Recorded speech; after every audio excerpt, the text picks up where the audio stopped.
ఈరోజు పల్నాడు జిల్లా వినకొండ నియోజకవర్గం మాలమహానాడు కార్యాలయంలో హలో మాల చలో ఢిల్లీ పేరిట ఆంధ్రప్రదేశ్ తెలంగాణ రెండు రాష్ట్రాలకు సంబంధించినటువంటి మాల సంఘాల నాయకుల్ని ఏకం చేస్తూ ఆంధ్రప్రదేశ్ మాల సంఘాల జేఏసీ చైర్మన్గా మాలమహానాడు జాతీయ అధ్యక్షులుగా ఉన్న గోళ్ళ అరుణ్ కుమార్ గారు ఆంధ్రప్రదేశ్ మాలమహానాడు చైర్మన్గా, అలాగే తెలంగాణ మాల సంఘాల జేఏసీ చైర్మన్గా చెరుకు రామచందర్ గారు, అలాగే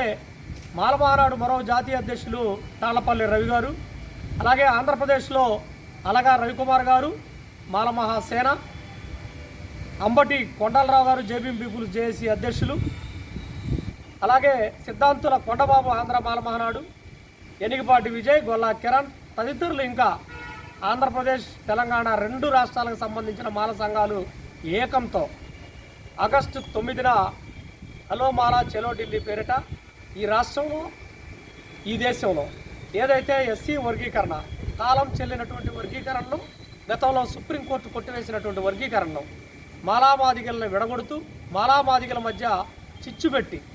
రాజకీయ పార్టీల కుట్రలతోటి వర్గీకరణ పేరుతో మాలామాదిగలు విడదీస్తున్నటువంటి అగ్రవర్ణ రాజకీయ పార్టీలకు వ్యతిరేకంగా హలో మాల చలో ఢిల్లీ కార్యక్రమాన్ని తలపెట్టడం జరిగింది. ఎస్సీ వర్గీకరణ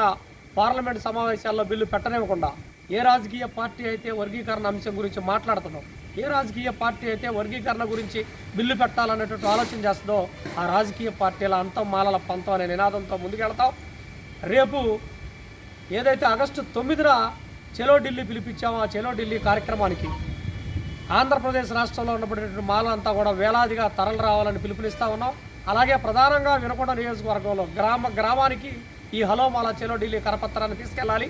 ఈ కరపత్రం ద్వారా ఏదైతే మాలలను కోల్పోతున్నటువంటి హక్కులు, మాలామాదిగలు విడిపోతే ఈ రాజ్యాంగం ఏ విధంగా విచ్ఛిన్నం అవుతా ఉందో, ఏ విధంగా అగ్రకుల రాజకీయ పార్టీలు విడగొట్టి విభజించి పాలించే సిద్ధాంతాన్ని తీసుకెళ్తున్నారో మనం బట్టబయలు చేయడానికి ఖచ్చితంగా ఈ కార్యక్రమాన్ని విజయవంతం చేయడానికి వినకొండ నియోజకవర్గాల్లో గ్రామాన కార్యకర్త, మండల కమిటీ, గ్రామ కమిటీ, నియోజకవర్గ కమిటీ పనిచేయాలని ఈరోజు మాలమహానాడు రాష్ట్ర అధ్యక్షులుగా పిలుపునిస్తా ఉన్నాం.